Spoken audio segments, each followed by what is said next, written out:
What would cause a person not to believe in God? Well, there may be several causes of unbelief in a person. However, there is no excusable reason for not believing in God. Paul pointed out, for the invisible things of Him from the creation of the world are clearly seen, being understood by the things that are made, even His eternal power and Godhead, so that they are without excuse. Romans 1:20. He said that men are without excuse who do not believe in God because they can see God's handiwork in the things that are made. A person would have to blind himself if he did not see that this material universe has been made. Well, let me put it another way. Suppose that I landed on a deserted island. Now, on this little island, I ran across very intricate machinery, engines, and precision-made electronic equipment. If I then made the statement, these things were not made by any intelligent being, they just happened. Well, the world would laugh me to scorn by that statement.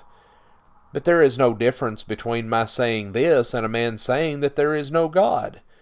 Just enroll in a biology class and start dissecting a few frogs and other creatures and look at their precision internal machinery that is within those creations, and you'll see what I mean.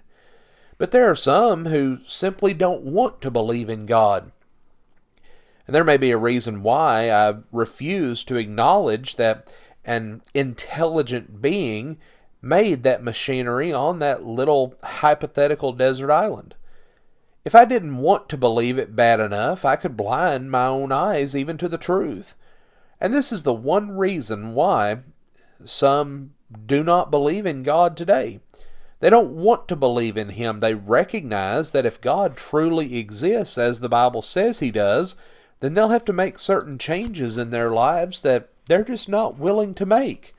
They want to continue in the sin that they're in. And the thought of meeting a righteous God in judgment and giving an account to Him for the deeds done in the body is something that is distasteful to them. But also we see that sometimes love of sin can be a hindrance. Jesus said, "And this is the condemnation, that light is come into the world, and men loved darkness rather than light, because their deeds were evil. For everyone that doeth evil hateth the light, neither cometh to the light, lest his deeds should be reproved." John 3, verses 19 and 20.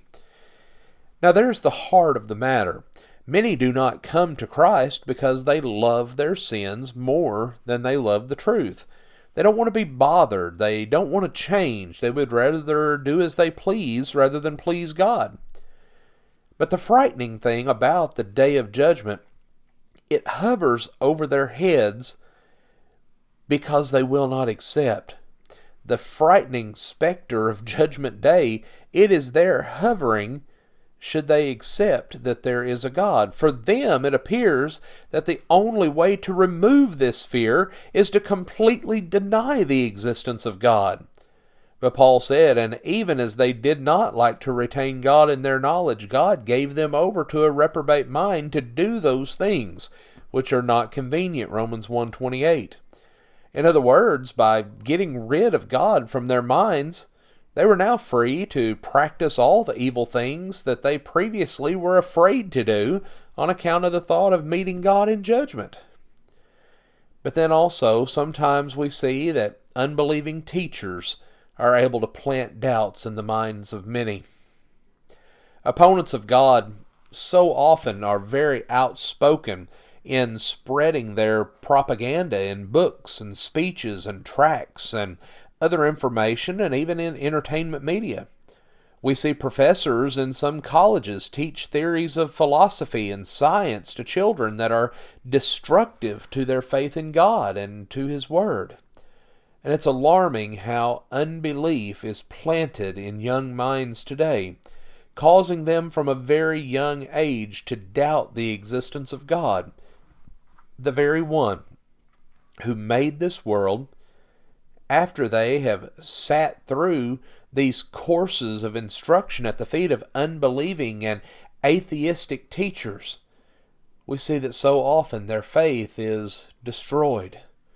and they no longer have a desire to believe in God because those seeds of doubt have been planted.